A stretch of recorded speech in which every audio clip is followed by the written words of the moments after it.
Este es el video número 2 de Finanzas 2, correspondiente al capítulo 24 del Brilley Myers Allen. El capítulo se llama Riesgo de crédito y valor de la deuda corporativa. Somos el grupo 14, compuesto por Ignacio Alarcón, Pedro Férez, Patricio Mena y Gabriel Parga. Iniciaremos explicando la diferencia que existe entre dos tipos de bonos.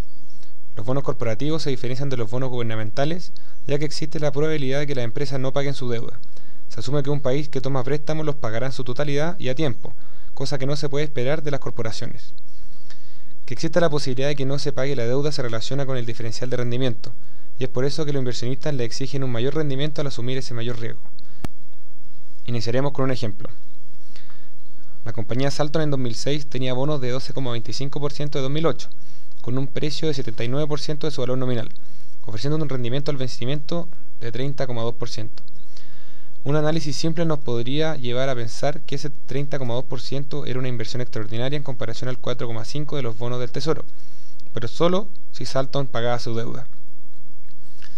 Por eso no toma en cuenta que Salton tenía más de 450 millones de dólares en deuda y solo 80 millones de dólares de capital, por lo que era muy probable que Salton no reuniera la cantidad de efectivo para pagarla. Dado ese riesgo de no pago, el rendimiento es mucho menor que ese 30,2% que se mostraba. Los bonos corporativos prometen un mayor rendimiento que los bonos del gobierno, pero hay que preguntarse si ese mayor rendimiento es real. Vamos con otro ejemplo. Blackwood Chemical Company emite bonos a 5% con un valor nominal de 1000 y una tasa de interés del bono libre de riesgo del 5%. En un escenario sin riesgo de no pago, las notas de Blackwood se venden a un precio que equivale a descontar el capital y el interés a 5%, dando un resultado de 1000. En otro lado, en un escenario en que existe posibilidad de no pago, tenemos dos casos. El primero, en que la empresa paga su deuda y el tenedor del bono recibe un pago de 1050 con una probabilidad del 80%. Y un segundo caso, en que la empresa no paga la deuda y el tenedor del bono recibe un pago de 500 con un 20% de probabilidad. El pago esperado corresponde a 940. Y ahora descontamos esos 940 a tasa 5% y nos da como resultado $895 que corresponde al valor del bono. Si un inversionista hubiera comprado los bonos a 895 y lo hubiera vendido a 1050, obtendría un 17,3% de rendimiento, solo si Blackwood cumple con sus pagos. Se puede ver a simple vista que los bonos de Blackwood tienen un rendimiento de 17,3%, pero solo el caso de que cumpla con sus pagos, por lo que se puede concluir que el rendimiento esperado de los bonos es de solo 5%, al igual que los bonos libres de riesgo.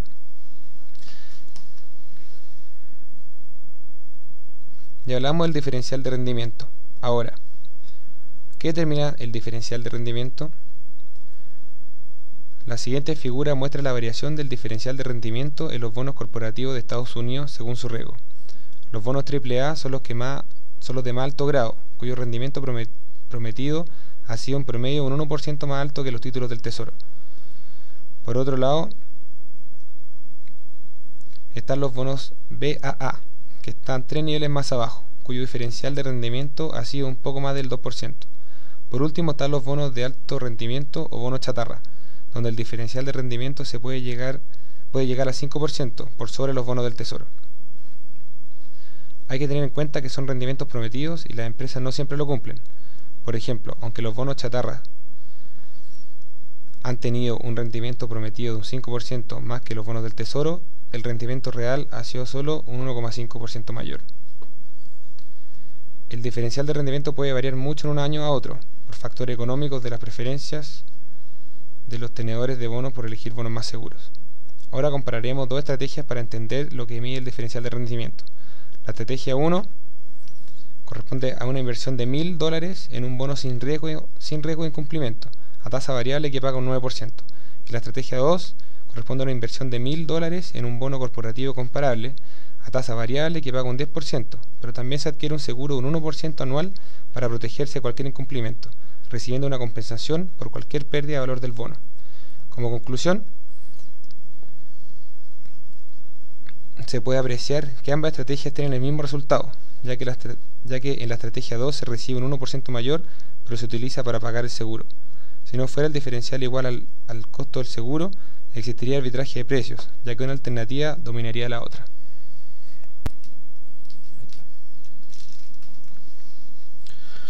La opción de incumplimiento. Para explicar, iniciaremos con un ejemplo. Si una empresa adquiere un préstamo por $50 y repentinamente su valor de mercado cae a 30 y es hora de pagar, la empresa es incapaz de pagar esta deuda y de solventarla. La empresa elegirá dejar de pagar la deuda y darle los activos restantes a los dueños de los bonos, dejando a los accionistas sin nada. En otras palabras, los tenedores de bonos adquirieron los activos de la compañía y los accionistas ganaron la opción de comprarlos de vuelta pagando la deuda. Una empresa que emite bonos no tiene la obligación de pagarla si el valor de sus activos es menor al valor del bono. En otras palabras, tiene la opción de comprar o recomprar sus activos, es decir, posee una call.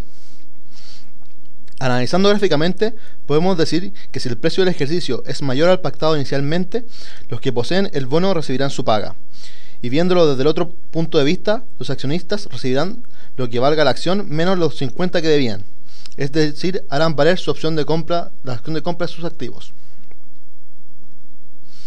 Sabemos que el valor de la opción de compra call más el valor presente del precio del ejercicio es igual al valor de la opción de venta put más el valor de la acción. Si lo adaptamos a nuestro modelo, podemos decir que el valor presente del ejercicio es el valor presente del pago prometido por los tenedores de bonos, ya que es el precio pactado que genera que tomemos o no la opción. Y por el otro lado, podemos decir que el valor de la acción es en este caso el valor de nuestros activos. Si reagrupamos, nos queda que el valor de los activos de la empresa menos el valor de la call es igual al valor presente del pago prometido por los tenedores de bonos menos el valor de la put. O en otras palabras, que el valor del bono es igual al valor presente del pago prometido por los tenedores del bono menos el valor de la put. En conclusión, los tenedores de bonos han comprado un bono seguro, pero al mismo tiempo les dieron la opción de venta a los accionistas de venderles los activos de la empresa por el monto de la deuda. Es por esto que los tenedores de bonos, como se refieren a estas opciones, como opciones de venta por incumplimiento. Las empresas que no pagan sus deudas están ejerciendo su opción de venta por incumplimiento, y el valor de esta opción es el valor de desligarse de la deuda a cambio de los activos. Las empresas siempre ejercerán esta opción si es que es muy probable que no puedan pagar. De manera opuesta, tratarán de solventar la deuda para no tener que entregar todos sus activos. La opción de incumplimiento. ¿Cómo se valora? Podemos decir que mientras más apalancada esté la empresa, más alta será la prima que los tenedores de bonos deberán cobrar, ya que hay probabilidad de no pago. Por otro lado, mientras mayor sea el tiempo que pase, es más probable que algo pueda salir mal, por lo que la incertidumbre es mayor. Esto lo podemos ver en el gráfico. Esta mayor prima se establece a partir de la tasa libre de riesgo. Por ejemplo, si estás apalancado un 20%, medio punto más sobre la tasa libre de riesgo, un 30%, un punto más, etc. Pero para establecer lo anteriormente señalado, se toman algunas premisas. La primera, la tasa libre de riesgo es constante para todos los vencimientos. La desviación estándar sobre los rendimientos es de un 25% anual. La deuda toma la forma de bonos cupón cero. La compañía no da dividendos, no recompra sus acciones, dado que estaría liquidando activos de la empresa, por lo que habría menos activos en caso de incumplimiento. El apalancamiento es D partido por B. D es igual al valor nominal de la deuda descontado a la tasa libre de riesgo y B es el valor del mercado de los activos. También hay una serie de factores que dificultan la evaluación de la opción de incumplimiento, tales como: los bonos pueden estar distribuidos en cuotas anuales, con pagos intermedios, etc. Además, las empresas tienen deudas de bonos con muchos acreedores a distintas tasas y distintos plazos, por lo cual dificulta la obtención de una razón de incumplimiento y, por lo tanto, la tasa de la prima exigida por el acreedor del bono. Otra razón por la cual los inversionistas en bonos corporativos exigen tasas mayores es porque los bonos están sujetos al pago de impuestos y los bonos de la tesorería están exentos de estos.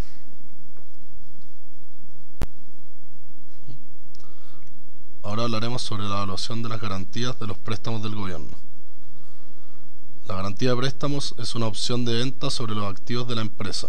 Su vencimiento es igual al vencimiento del préstamo y su precio de ejercicio igual al pago de intereses y capital prometido. El valor de garantía es igual al valor del préstamo con garantía menos el valor del préstamo sin la garantía. La deuda con garantía es tan segura como un préstamo al gobierno de los Estados Unidos, mientras que la deuda sin garantía es una obligación ordinaria de deuda de la empresa. La diferencia entre ambas deudas es el valor del derecho de los accionistas de alejarse de las deudas de su empresa a cambio de entregar los activos de la empresa a sus acreedores. Ahora hablaremos sobre las calificaciones de bonos. Los bancos e instituciones financieras quieren conocer el valor de los préstamos que han hecho y también necesitan saber qué riesgos corren. Por esto, algunos apoyan en el criterio de servicios especializados de calificación de bonos y otros han desarrollado sus propios modelos para medir la probabilidad de incumplimiento de pagos. Existen tres servicios principales de clasificación: Moody's, Standard & Poor's y Fitch. Como vemos en la tabla, los bonos se pueden dividir en dos etapas. Los bonos de grado de inversión, que corresponden en Moody's a AAA, AA, A y BAA, mientras que en Standard & Poor's y Fitch tienen los bonos de grado de inversión representan AAA, AA, A y AAA. En el otro lado podemos ver los bonos chatarra o de alto rendimiento, que en la clasificación de Moody's serían BA, B, CAA, CA o C, mientras que en Standard & Poor's y Fitch tendríamos W, B, triple C, doble C y C.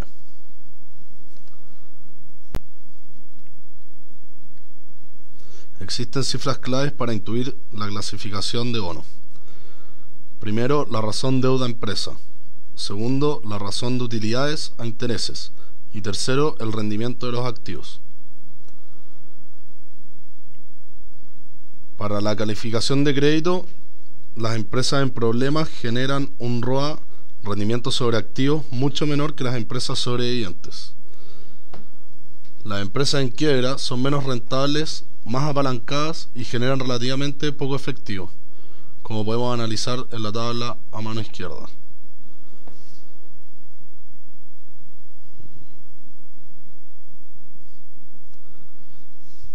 Beaver, McNichols y Rees plantearon una teoría del análisis de riesgo. Ellos crean un estimador para evaluar el riesgo de las empresas con posibilidad de quiebra a un año basado en datos históricos. Ellos plantean la siguiente ecuación.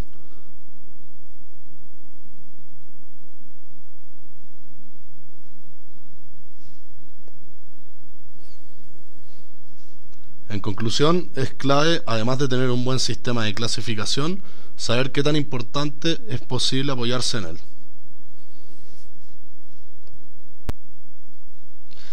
Ahora hablaremos de modelos de riesgo basados en el mercado. Los sistemas de calificación de créditos se basan en los estados financieros de las empresas para poder estimar qué empresa es más probable que caigan en quiebra y dejen de pagar sus deudas. Para poder calcular la probabilidad de que una empresa incumpla sus pagos, debemos conocer el crecimiento esperado en el valor de mercado de sus activos, el valor nominal y vencimiento de la deuda y la variabilidad del valor futuro de sus activos.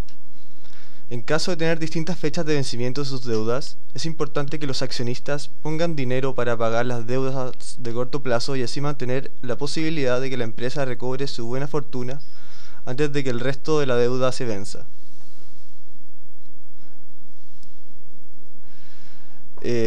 Por último hablaremos de valor en riesgo. Analizar una empresa solo a corto plazo, en determinados casos, puede generar la creencia de que a largo plazo le va a ir bien, siendo que existe la probabilidad de que la empresa no tenga tan buenos resultados a fin de año como lo son ahora. Los bancos y las empresas de consultoría han ideado formas de medir el riesgo de deterioro de la calidad del crédito. Una de ellas es el sistema Credit Metrics, que observa el posible impacto de los cambios en la calificación de los bonos. Explicaremos el valor en riesgo de la siguiente manera.